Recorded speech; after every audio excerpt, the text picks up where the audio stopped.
What are some other essential qualities that we can talk about when we come to think of teacher being a counselor? One of the things that we can talk about is teacher having interpersonal skills. A teacher needs to have good interpersonal skills and need to be talking out issues with students. That is something which is a required skill in the classroom.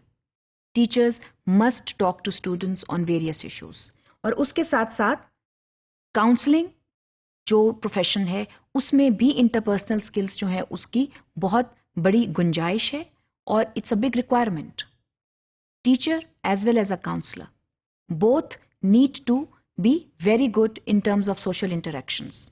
और इसके साथ साथ verbal और non verbal cues जो हैं दोनों में महारत रखना जो है वो टीचर और काउंसलर की जिम्मेदारी है. वर्बल इंटरेक्शंस जो हैं वो हमारी बातचीत है जो हम करते हैं और नॉन वर्बल इंटरेक्शंस जो हैं उसकी बहुत सी ऐसी जो हैं वो बातें हैं जिनका ख्याल रखना ज़रूरी है. मिसाल के तौर पर जब आप स्टूडेंट के साथ बात कर रहे हैं तो स्टूडेंट के साथ आई कांटेक्ट का होना ज़रूरी है. ये एक नॉन वर्बल एक्सप्रेशन है. इसके साथ साथ आपका फेशियल एक्सप्रेशन जो है वो बहुत ज़रूरी है. You need to have a smiling face when you are talking to the student. Your face should reflect the kind of concern that you show for your student. So these are non-verbal cues that you give to the students which determine that you are taking interest in the lives of your students.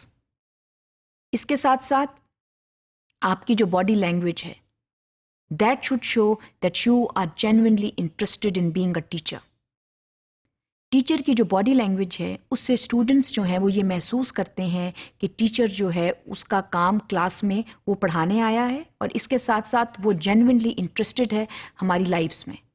So body language matters, body posture matters. What kind of posture do you have when you stand in the classroom. अगर आप classroom में किसी एक जगह पर अपने आप को महदूद करते हैं, it generally shows that you are not interested in the lifes of the students. But if you move around in the classroom and you touch base with the students, that shows that you are genuinely interested in the students. So ये भी एक किस्म के interpersonal relations हैं which you maintain with the students. So verbal interaction तो है ही है, उसके साथ साथ जो नॉन वर्बल क्यूज हैं, जो नॉन वर्बल इंटरेक्शंस हैं वो भी डिटर्मिन करते हैं कि आपके इंटरपर्सनल रिलेशनशिप्स जो हैं वो स्टूडेंट्स के साथ कैसे हैं.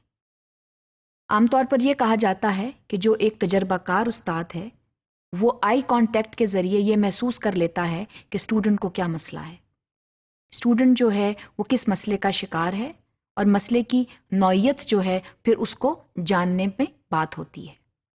तो टीचर जो है उसके लिए बहुत ज़रूरी है that he or she is professionally trained to engage in these kinds of activities. क्योंकि महदूद वक्त में आपने पढ़ाना भी है और आपने स्टूडेंट्स के मसाइल जो हैं उनका भी हल तलाश करना है. So it is important that verbal and non verbal actions are given appropriate attention. इसमें एक ज़रूरी अमल ये है कि आप आउट ऑफ क्लासरूम भी स्टूडेंट्स के साथ इंटरेक्ट करने की कोशिश करें. इसका मतलब ये है कि आप क्लासरूम का जो रिजर्व टाइम है उसमें तदरीसी अमल पर बात करें और तदरीसी अमल के दौरान अगर आपको ये महसूस हो that there are issues that are erupting in the classroom and there may be several students or a few students who may have some other issues, those issues need to be dealt with and sometimes those issues are dealt outside the classroom. Interpersonal relations जो हैं they are extremely important. और इसके साथ साथ active listening is important, seeking clarifications is important. और इसमें students जो हैं उनको क्वेश्चन करके, उनको प्रॉपरली उनकी बात सुनकर और उनसे क्लैरिफिकेशंस लेकर हम बाज़ औक़ात जो हैं वो ख़ास नताइज पर पहुंच सकते हैं. So it is extremely important to give proper regard to the students, to listen to them, ask them questions, seek clarifications. All of these are part and parcel of interpersonal skills. If you want to develop yourself as a counselor, then you need to develop your interpersonal skills as well. You need to be socially very active and concentrate on the verbal and non-verbal aspects of communication.